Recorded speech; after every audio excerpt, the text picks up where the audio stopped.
안녕하세요. 부엉이 아빠의 모텔 생존기입니다. 이번 시간은 실제 모텔 사업에 있어서 제일 중요한 사전 수익률 계산법에 대해 총 2회로 나눠서 소개해 드리고자 합니다. 열심히 준비한 만큼 유튜브 시청자분들께 도움이 되실 거라 확신하며 좋아요와 구독 꼭 부탁드립니다. 일반적으로 모텔을 알아보시면 실투자금에 따라서 다양한 매매 물건이 있는 걸 확인하실 수 있습니다. 이에 각각의 상황, 지역별로 수익률을 계산하기에는 워낙 많은 경우가 있기 때문에 매입 가격 및 매출을 기준으로 설명드리도록 하겠습니다.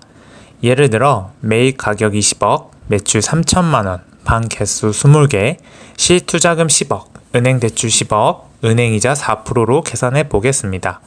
사실 숙박에 있어서 수익과 지출 내용은 어찌 보면 각 숙박업소 간 운영 기밀이 되는 부분이기 때문에 매우 민감한 내용입니다. 하지만 저는 속 시원하게 말씀드리고자 하니 눈 크게 뜨시고 집중해 주세요. 첫째, 직접 계산해 보기입니다. 간단하게 숙박의 종류는 대실, 숙박이 있지만 세부적으로 나누자면 주간 대실, 야간 대실, 숙박, 장기방이 있습니다.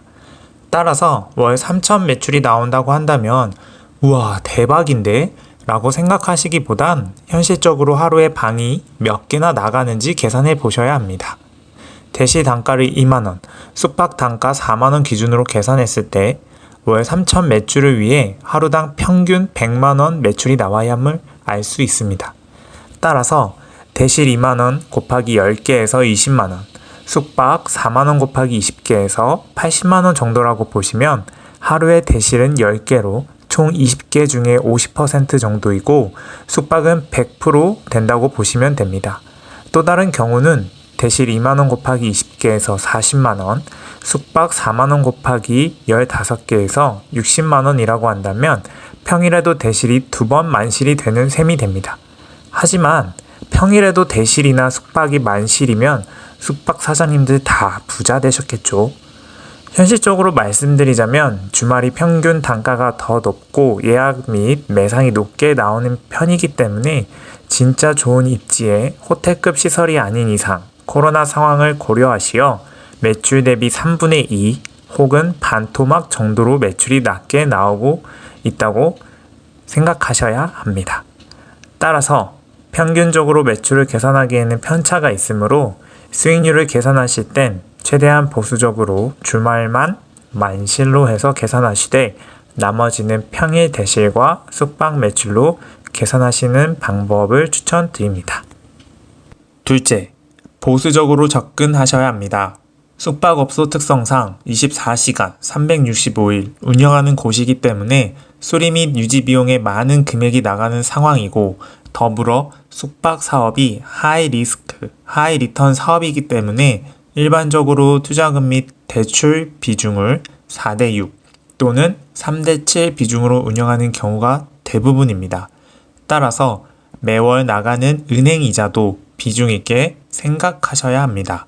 참고로 금융권에서도 모텔 사업에 대한 리스크를 알고 있어서 몇 개월 이상 은행 이자를 못 낼 경우 이자 가산금이 붙거나 바로 경매에 이전된다는 점 숙지하고 계셔야 합니다. 이러한 리스크에도 불구하고 매출만 평균 이상으로 나온다면 대출 레버리지를 이용해서 투자금 대비 큰 수익률을 창출할 수 있는 것 또한 모텔 사업의 장점입니다. 허나 장점에 매혹되셔서 매출을 높게 잡고 사업을 시작하게 되면 갑자기 발생하는 변수에 대응하지 못하고 고생은 고생대로 하시고 인건비도 못 건지게 되는 불상사가 발생할 수도 있다는 점 꼭 알고 시작하셔야 합니다. 결국 은행 빚만 짊어진 채 투자금도 회수 못하고 경매에 나오는 경우가 다반사이기도 한 게 모텔 사업이기 때문입니다. 셋째, 전략이 중요합니다. 매출 계산 팁을 드리자면 아무리 계산해봐도 평일 만실은 안 되는 것 같고 대실도 단가가 낮다고 하신다면 해당 장기방 운영 또는 야간 대실도 고려해 보셔야 합니다. 어차피 24시간 365일 돌아가는 업장에서 두세 개 장기방을 넣는다고 해서 평일 야간 대실을 받는다고 해서 고정비가 크게 차이는 나지 않습니다. 현재 코로나로 타격받은 대부분 업종 경우에는 장기방 비율을 높여서 고정비의 일부라도 충당하며 버티고 있는 게 현실입니다. 하지만 장기방을 넣는다고 하면 당연히 보통 대시 및 숙박보단 단가가 떨어지기도 하지만 숙박 손님에 따라서 방이 많이 훼손될 가능성도 있습니다. 그렇기 때문에 해당 매매 물건에 대한 매출에 대해서 최대한 분석해 보시고 전략적으로 포지션을 가져가셔야 합니다.